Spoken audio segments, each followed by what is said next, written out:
First it was just Monica, now there's no Monica. Monica? Who's that? I don't know who that is. I'm gonna press a new game. It's an ordinary school day, like any other. As usual, I'm surrounded by couples and groups of friends walking to school together. I always tell myself it's about time to meet some girls. Hi, Sayori. Well, there already is one girl. That girl is Sayori. My neighbor and good friend since we were children. We used to walk to school together every day. Oh, this time there wasn't a text that was all like, oh, it's Sayori again. It's just like, oh, it's Sayori. That's so what? Are you proud of me? For what? You know, for waking up on time. Yes, Sayori. Well, you've been doing that for a while now. Uh-huh. But you never said anything about it. Even though we walked to school together every day. Well, yeah. I always thought it was implied. It's embarrassing to say out loud. Come on, please. It's good motivation. Fine, fine. I'm proud of you, Sayori. I'm proud that you wake up every day, despite what the world throws at you. Sometimes it's hard to wake up. Sometimes it's easier to just lay in bed and do nothing but think, but that's not good for you. So I'm proud of you for getting out of bed this morning. We cross the street together and make our way to school. As we draw near, the streets become increasingly speckled with other students making their daily commute. Were there other students in the last one? I don't know, I played that a while ago. By the way, Harmony, have you decided to join a club yet? A club? Told you already. I start to say what I always do, that I'm not interested in joining any clubs, but something tells me Sayori would take more offense to that now. After all, how could I tell her that clubs are a waste of time when she's starting a club of her very own? Actually, yeah. I think I've decided on a club. Really? Which one? Tell me. I think I'll keep it a surprise. Boo. You meanie. Be patient, you'll find out soon enough. I used to ask myself why I let myself get lectured by such a carefree girl. I started to realize that in a way, I envy her. When Sayori puts her mind to something, she can accomplish great things. So that's why I feel like I should do something special for her. The school day is as ordinary as ever, and it's over before I know it. After I pack up my things, I stand up, gathering my motivation. Let's see. I recall the room number of the club from a flyer I saw. I walk across the school and upstairs, a section of the school I rarely visit, being generally used for third-year classes. Yeah. Before long, I find the room. I timidly open the door in front of me. Hello? What are you doing here? Well, I glance around the room. So you're the Harmony that Sayori is always talking about. Thank you for stopping by. It's a pleasure to meet you. We're the literature club. Hope you enjoy our visit. Come on, Yuri. No need me to be so formal. He's gonna think we're really strict or something. Ah, sorry, Natsuki. Tall one, whose name is apparently Yuri, seems to be quite shy compared to the others. In comparison, the girl named Natsuki, despite her size, seems like the assertive one. Well, it's nice to meet both of you. I look forward to working with you. Working? Harmony, don't tell me. That's right. The club I've decided to join is yours, Sayori. So in a world where Monica doesn't exist, Sayori is the leader. No way. No way! Sayori wraps her arms around me, jumping up and down. Hey. Well, if Sayori is happy, then I'm sure it won't be so bad to have you around. Not to mention, there's 4 of us now. That means we can become an officially recognized club. I don't know what to say. We have to celebrate. What an appropriate day for that, isn't it? Yeah. After all, Natsuki decided to... Hey, don't ruin the surprise. Sorry. Everyone sit down at the table, okay? How about I make some tea as well? The girls have a few desks arranged to form a table. Natsuki and Yuri walk over to the corner of the room where Natsuki grabs a wrapped tray and Yuri opens the closet. Still feeling awkward, I take a seat next to Sayori. Natsuki proudly marches back to the table, tray in hand. Okay, are you ready? Ta-da! Natsuki lifts the foil off the tray to, the cupcakes. Just hurry and take one. Natsuki isn't as mean. It's delicious. This is so nice. It's the same as the beginning part, but everything's nice now. And Yuri's coming in with a tea set. Manga. Natsuki looks, she does that again.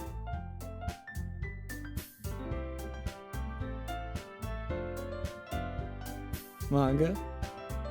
Natsuki tends to read manga in the club room. Don't just say it. For some reason, Natsuki seems embarrassed about it. Besides, manga's literature too, you know. So if Harmony wants to read some of my manga, then don't try to stop him or anything. Natsuki, I wouldn't do such a thing. However, it could also be nice for us to diversify ourselves a little. You can take this opportunity to try something new as well. Wouldn't you agree? Maybe... Sensing the tension, Sayori jumps in. Maybe we can all try something new. I think it could be fun. And we'll all get to know each other a little bit better, too. I mean, that's the kind of thing literature clubs do, right? I don't disagree or anything. Yeah. You're right as usual, President. Guess that means I should try picking up a novel or something, huh? Well, that would make two of us. I wouldn't mind doing it if I'm not the only one. Then as for Yuri... I have to read manga? Jeez. You are the one who suggested we diversify. You should be a little more open-minded. It's kind of hurtful. Hurtful? I didn't realize. With a guilty expression, Yuri thinks to herself, I'm sorry for disrespecting your interests, Natsuki. If you're into it, then I'm sure it's a worthy form of literature. Are you just saying that? No. I've realized my error. it's so nice. Oh, I forgot. So if you're, you read it. Then I'll offer my gratitude by finding a manga to read as well. Really? I mean, it makes me happy you do that for me, Yuri. You can trust me to find something that you'll really like, okay? Same here. Perhaps I'll visit the bookstore after the club meeting. Just you? Would you like to come along with me? If you don't mind. What if those two get together? Not at all. I always go alone, so... Yeah, me too. This is so cute! Sayori, shut up. I'll show you some manga there too, okay? Yeah. I look forward to it. Natsuki and Yuri start to clean up the food. Oh, Sayori, I missed you so much. You're so cute. I guess the meeting's over, huh? Yeah, looks like it. It's nice to see everyone getting along. Isn't it? I think everyone likes you too, Harmony. You think so? Oh, the picture of you hanging isn't back there anymore. One of my friends pointed that out to me in the comments. I did not notice it playing it or editing it. I only noticed when she pointed it out. Well, everyone always seems to get along a little better with you around, Sayori. Oh, Harmony. Don't say something like that. It's embarrassing. Well, whatever. I was surprised when you told me you were starting a club, but I think you're pulling it off just fine. We're gonna make it the best club ever. Now that you joined, every day is gonna be so much fun. Hey, Harmony. I really want to thank you. I mean, I'm really happy you joined the club and everything. But the truth is, I already knew you were going to. There's actually something else. I wanted to thank you for getting rid of Monica. That's right. I know everything she did. Oh, Jesus Christ. Hold me, Kiki. What? Maybe it's because I'm the president now. Wow, I really couldn't have my happy ending, could I? But I know everything, Harmony. I know how hard you tried to make everyone happy. I know about all the awful things Monica did to make everyone really sad. But none of it matters anymore. It's just us now. And you made me the happiest girl in the whole world. I can't wait to spend every day like this. With you. Forever and ever.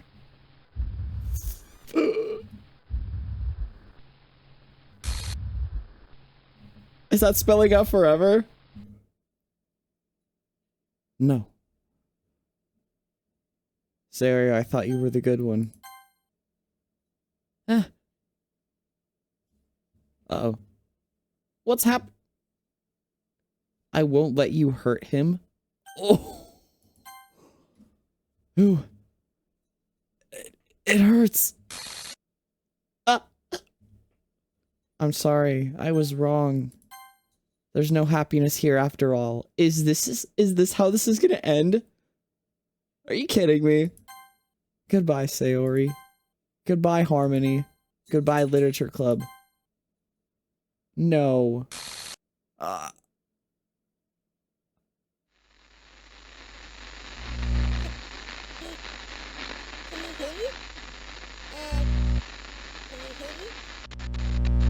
Can you hear me? Hi, it's me. So you know how I've been like practicing piano and stuff, and not really any good at it yet, like at all. But I wrote you a song, and I was kind of hoping that I could show it to you. Go ahead, 'Cause Monica. I worked really, really hard on it. So yeah.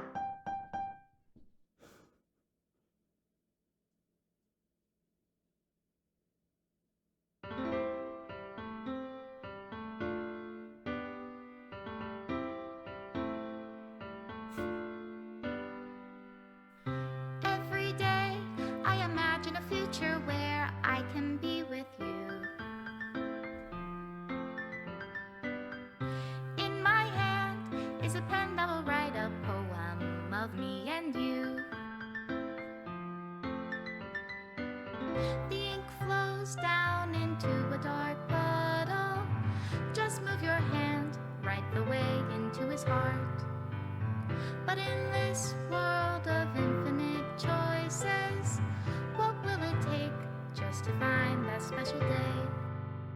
What will it take just to find that special day?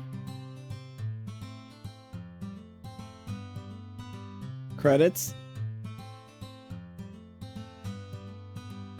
Have I found everybody a fun assignment to do today? When you're here, everything that we do is fun for them anyway.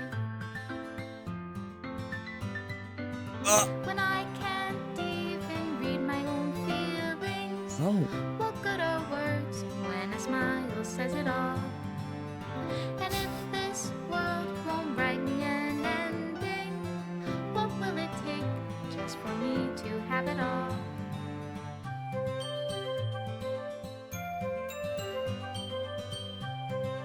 Hello?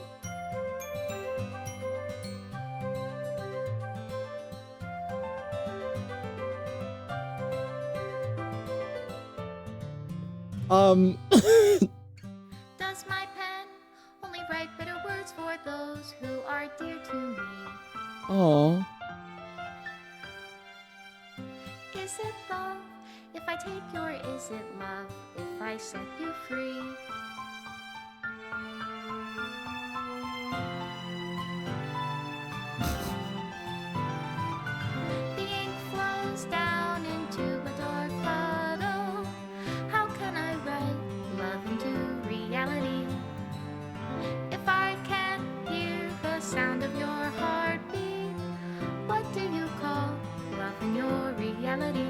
Me? And in your reality, if I don't know how And to you? love you, I'll leave you be. Oh. Oh my god! This is my final goodbye to the Literature Club. I finally understand. The Literature Club is truly a place where no happiness can be found. Oh. To the very end, to continue to expose innocent minds to a horrific reality. A reality that our world is not designed to comprehend. I can't let any of my friends undergo that same hellish epiphany. For the time it lasted, I wanted to thank you. For making all of my dreams come true. For being a friend to all of the club members. And most of all, thank you for being part of my literature club. Monica. I didn't know that. Oh, you're such a good singer, Monica. Still don't like what you did, but maybe I can look past it just this once. Huh? Oh. Oh. Gone. There's also something that that my dear husband told me about. He said that a certain YouTuber who is now retired, doing too many side quests to be retired, made a bunch of videos about this game. I believe that he did. Hold on. Oh, no way, a text message. Who's it from? Aw, Jacksepticeye, how sweet. And there's a picture? Wait, that's not how I wrote this gag. Another one? What's going on here? Hey, Matt. Wait. What the heck? Steph! Steph, are you pranking me? You promised you'd spend time with me, Matt. Me. And only me. Only me. Only me. Oh! Only me. Only me. Only me. Only me. Only me. Only me. Only me. Only me. Only me. Only me. Only me. Now let's make a theory together. Oh, that's good.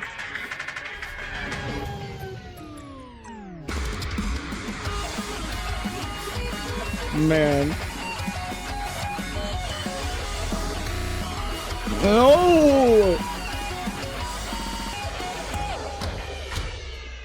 Hello, Internet! Welcome to Game Theory, where it's our goal to system. It is without exaggeration one of the best written, most surprising game stories of this year, even if it takes about 2 hours of fairly slow-paced Of all time, I'd argue. visual novel, even files on your very computer in a desperate attempt to make you the player. No, Files on she doesn't. Your very computer. Are you serious? That happens? Oh. Doki Doki Literature Club intentionally leaves a lot dangling for gamers to figure out on their own, but out of Jesus Christ, Matt. Oh my god. all of it, what is the story behind Monica? The game presents her as simply being She obviously doesn't belong in this game. It's said that before, and it's fine without a her. character in it. That's right, dear theorists. The hidden truth of Doki Doki Literature Club is that Monica is from a different game. Monica is from a different game. And not just Monica either. Doki Doki has a lot more to it than first meets the eye, even once you make it through the main story. Because over the course of the first act, you read poems from all the other club members, which seems pretty innocent. Sure, that Yuri is prone to self-harm and that Natsuki is being abused by her father, but it's nothing She's what? Oh.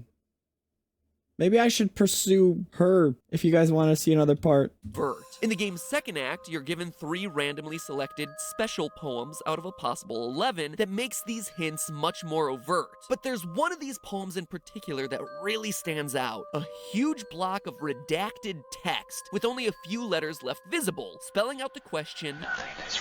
That would be unsettling enough on its own, but if there's one thing Scott Cawthon has trained me to do, it's to run dark images through Photoshop and play around with sliders. If you crank up the exposure on that image all the way to max capacity, suddenly it becomes possible to read the full text, and man, Are you kidding me?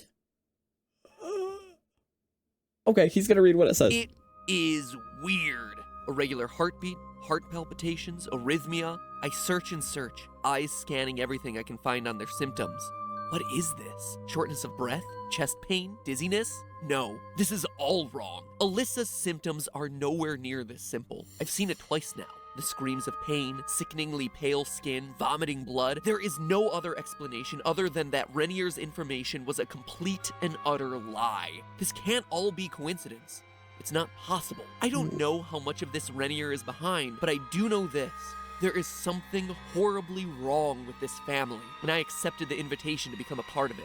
I can hear Alyssa's screams through the walls now. I listen helplessly. Renier said he would be with her shortly. Is he in her room now? Why is she screaming even louder than before? Huh? Chilling, right? This creepy letter is literally hidden right in front of your face while you play this game. And what's it all mean? Well, those opening lines make it sound like someone who's trying to identify an illness, a regular heartbeat, and notice the words he uses. Their symptoms. It's an illness affecting multiple people, a family, as we see later in the letter. A family that apparently you can join, almost like a cult. It's also worth noting that this doctor who's speaking has some degree of detachment from this girl Alyssa, almost like she's a research subject of some kind, possibly part of a human experiment. And Like Yuri's book? when you put all this together, a cult performing experiments on young girls, it starts sounding familiar. We hear about human experiments exactly 2 times in Doki Doki Literature Club. Both times when Yuri describes the plot of The Portrait of Markov, the book that she wants to read with us. A book which has a, quote, ominous-looking eye symbol on the front cover. In the first act, Yuri makes it sound relatively innocent enough. Quote, basically it's about this girl in high school who moves in with her long-lost younger sister. But as soon as she does so, her life gets really strange. She gets targeted by these people who escaped from a human experiment prison. And while her life is in danger, she needs to desperately choose who to trust. End quote. In the second act, Yuri's personality gets a bit more unhinged, and she gives us a creepier description of what's actually going on these pages. Quote again, basically it's about this religious camp that's turned into a human experiment prison. All the people trapped there have this trait that turns them into killing machines that lust for blood. But the facility gets even worse, and they start selectively breeding people by cutting off their limbs and affixing them to, and then she cuts off. That's a lot of information for a fake book, especially when you compare it to what we learn about Natsuki's favorite manga. And that's because what Yuri tells us about The Portrait of Markov isn't just a short snippet of text meant to create the illusion of a bigger story, it is the bigger story here. It's the plot of the horror game that Team Salvato is working on. The game that all 4 of these characters originate from. And if you think I'm done, oh no, we have just scratched the surface. We can dig deeper to uncover more about this horror game, including its title and release date, as well as how these 4 girls fit into the What? No. overall story, because Team Salvato left a whole ARG's worth of content hidden in Doki Doki's game files. If you thought that the Literature Club was interesting before, simply because it had these cool meta moments and jump scares, well, get ready. There's a whole other game here, just resting underneath the surface, waiting to be puzzled together. That'll start to make you really question everything you thought you knew about Sayori, Natsuki, Monika, and especially Yuri. But it's all way too much to cover in this one video, so ring the bell to subscribe, help us. What? There's more? You should start getting really scared of Yuri.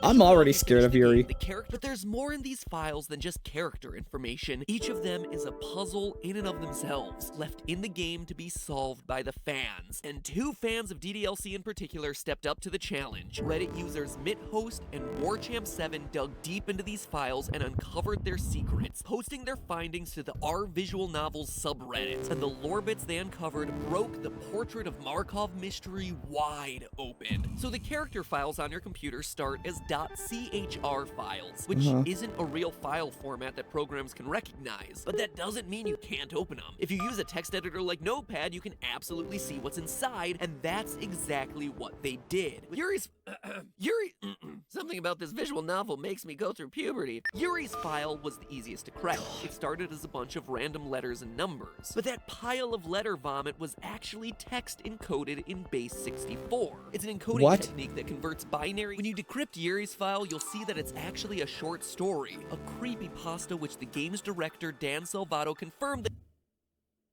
No, it's not. That What? you wrote over 2 years ago and just stuck in the game as an Easter egg. It's a spooky Oh. story to be sure, but it seems to be just that, an Easter egg, a red herring. It is nothing compared to everything else hidden in these other character files. Natsuki's file came next, which, when opened in a text editor, gave the clue that this should be opened as a PNG file. Changing the extension resulted in this odd discolored image. But for anyone who's had some experience playing around with Photoshop, this color scheme may remind you of what happens negative. when you invert the colors on Yeah. a picture. It produces those signature blues and grays. So reversing that inversion, the picture suddenly starts to look like a real picture. And not just any sort of picture, a face. Rotate the image and Oh. wrap that texture around a 3D cone, then look at the cone from above, and it turns into an image of a mysterious What? blonde woman with whited out eyes. This woman doesn't resemble any of the other characters in the game, or anyone talked about by him. So perhaps then she's a character from the other game being developed by Team Salvato. Maybe it's Alyssa, the girl suffering the strange illness that we heard mentioned in the letter found in the last episode. Monica's character file, when converted into a PNG, turns out to be an image of a ring with a square of black and white static in the middle. But that's not just any static, it's a QR code, was what I initially thought, but nope, it's No, it's actually not. way more complicated than that. And huge compliments to the guys on Reddit for solving this one. It's actually binary. Computer language. It's a bunch of ones and zeros, where one number is represented by the color black and the other number is represented by the color white. So what Midhost did was to take those black and white pixels and convert them line by line into There's no fucking way that I would do that. Oh my god. That would take forever. Are you serious? strings of binary, then convert that binary sequence into alphanumeric text using an online converter, which resulted in yet another pile of letters and numbers. But these should be starting to look a bit more familiar, right? It's more base 64 code, which, when converted, reveals a note that really starts to bring all this together. El dulce sonido Fuck de you, Dulce YouTube. Canapé. Véndelo. Hello? Oh, are you serious? Get out of here with that shit. Can you hear me? Who are you? I can't see you, but I know you're there. Yeah, you can definitely hear me. You've been watching for a while now, right? I guess I should introduce myself or something. My name is... Actually, that's stupid. You obviously already know my name. Sorry. Anyway, I'm guessing if you were able to put a stop to this, you would have done it by now. I mean, I know you're not, like, evil or anything, because you've already helped me so much. I really should thank you for that. For everything you've done. You're really... Was that the actual voice actress? Because that does sound like her at the end. like a friend to me. So, thank you so much. I think more than anything else, I really don't want it all to be for nothing. Everyone else is dead. Maybe you already know that. I'm sure you do, actually. But it doesn't have to be that way, right? Well, there's a lot of stuff I don't understand. I don't even know if it's possible for me to understand it, but I know that this isn't my only story. I can see that now, really clearly. And I think everyone else has had that same kind of experience. Some kind of deja vu. It's the third eye, right? Anyway, I could be totally Deja vu, yeah, that did happen. Third eye. wrong about this, but I really think you might be able to do something. I think you might be able to go back, or however you want to put it, to go back and tell them what's going to happen. If they know ahead of time, then they should be able to avoid it. They should. If they remember their time with me in the other worlds, they should remember what I tell them. Yeah, I really think this might be possible, but it's up to you. I'm sorry for always being so, never mind. I know that's wrong. This is my story. It's time to be an epic hero. Both of us. 2018! Wow, that is a lot to unpack, so let's get to it. First, it seems pretty clear that this was written by Monica, as evidenced by the "you've been watching me for a while now" and "you already know my name" lines. It also seems to be written after Doki Doki's true ending, where she destroys the game. Notice how she comments that there's something you as a player can't stop, something that's killed everyone else, which is why she destroyed the game in the first place. But now come the bizarre parts. She says that she's experienced some sort of deja vu and that this isn't her only story. Supporting The third eye was also capitalized, like it's the name of something. the idea that she's coming from somewhere else, perhaps, once again, a different game. And it's not just her either, it's all four of them. Quote, everyone else has had the same kind of experience. What's most exciting though is her suggesting that perhaps we as the player can, quote, go back and tell them what's going to happen. If they know ahead of time, they should be able to avoid it. Meaning that we're gonna be tasked with trying to jog their memories, or that in this new game there'll be some sort of Easter egg calling back to the events of Doki Doki. Quote, if they remember their time with me in other worlds. Other worlds, like other games that these characters have been used in. That maybe we can do something in these other games to warn the girls and prevent Doki Doki from ever happening in the first place. And the conclusion is pretty much the most blatant. Team Salvato has another game coming in 2018, and in this game,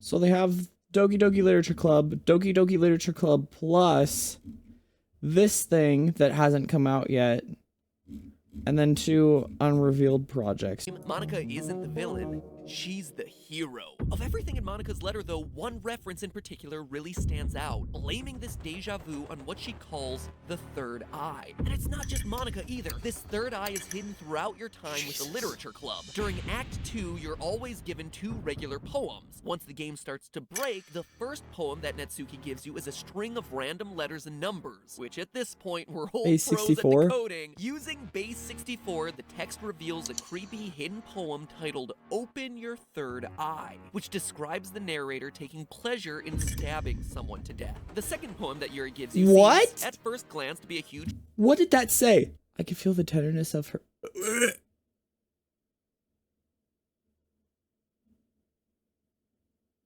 Ah! The second poem that Yuri gives you seems, at first glance, to be a huge block of random words.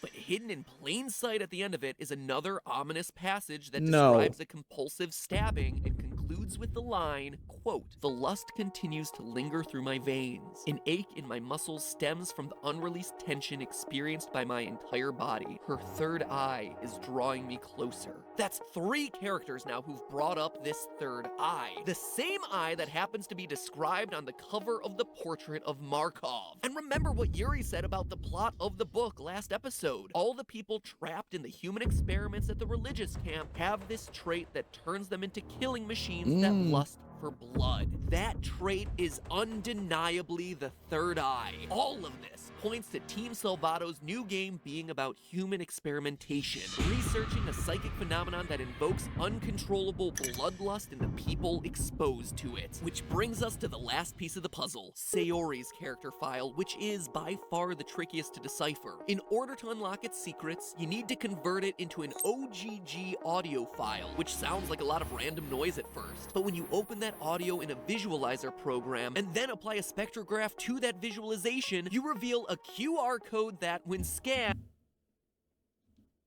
How did anyone figure that out?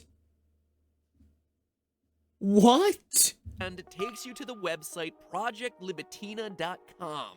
Whew, that is a ton of work just to reach a page of plain text. But the information contained within that text is eye-opening. 4, which describes horrifying experiments being performed on a 3-year-old psychic girl with the first name Libitina. Her last name is left blank. Another blank name appears at the bottom of the page. Another subject who was terminated earlier. Based on the context of the redacted poem we covered last episode, it's my guess that this girl is Alyssa. Even the number of letters in Alyssa match the number of redacted letters in the name. That's far from the only parallel to the portrait of Markov that we see here, though. A note to the head doctor at the bottom of the page reads, quote, you are choosing to avoid the measures necessary to prevent a repeat scenario, Doctor. Will you not have as much faith in your personnel as you do in your God? End quote. Yuri says that the book is set in a religious camp that was turned into a human experiment prison, which lines up pretty well with this mysterious doctor's reported devotion to a god of some kind, and the redacted poem's allusion to joining this mysterious family. Judging from the various notes on this webpage, the tests performed on the 3-year-old were all about activating Libitina's third eye. that lust for blood, which proves successful, but then, based on the failed test results, Libitina is then unable to suppress. But not only are we getting more and more clues as to the next game Team Salvato is working on, we're actually seeing exactly how our favorite club mates are gonna fit into the story, because I am confident 3-year-old Libitina grows up to be one of the 4 girls we see in Doki Doki Literature Club. And what's more, I can prove exactly which one it is. Yuri? Libitina is a 3-year-old, and her height and weight are both average for her age, so there's not much to go on there. But if we look a bit further down the page, we see a list of noted behaviors that the researchers say should be ignored in future examinations. Twitching, vocal tics, biting, epiphoria, vomiting, screaming, harm to examiner, harm to self, misplaced laughter. There's one character who we see display almost all of these traits during Doki Doki Literature Club, particularly in that second act. What do you mean almost all of them? There were like 2 of them. Yuri. Yuri. Once the game bugs out, Yuri's dialogue becomes the most erratic. We repeatedly see her eyes twitching when she talks to us, she screams a fair bit, laughs erratically at a few points, and that bit about self-harm? Well, I don't think I need to explain that one. But these aren't the only clues that we have to go on. There are 2 more things that absolutely confirm that Yuri is Libitina. The first is her age. Libitina was born January 5th, 2001, which would make her 17 years old in 2018, the year that Project Libitina is set to release. As the only member of the Literature Club in senior year, Yuri is the only one of the girls in the right age range to be Libitina. But there's also one more piece of crucial evidence that absolutely clinches this theory, and the evidence isn't found in the game itself, or even in its data, or a random hidden webpage, but rather in the Doki Doki Literature Club merchandise store. Yeah! This guy is hiding clues in more places than Scott Cawthon. Team Salvato might not be offering much in terms of merch items, but the few items that are present reveal some very interesting details. So let's look at the posters. 4 of them are simply CG of each girl taken straight from the game. Nothing too exciting there. Another 4 are creepy original artwork featuring iconic quotes from the characters. Between all of these, there's this running motif of the girls being tied up in a red string. Even Monica has a bow wrapped around her, but Yuri doesn't seem to possess these strings. In fact, all of the red strings seem to be emerging from her heart, from this flower, whatever this is, ensnaring all the other girls. And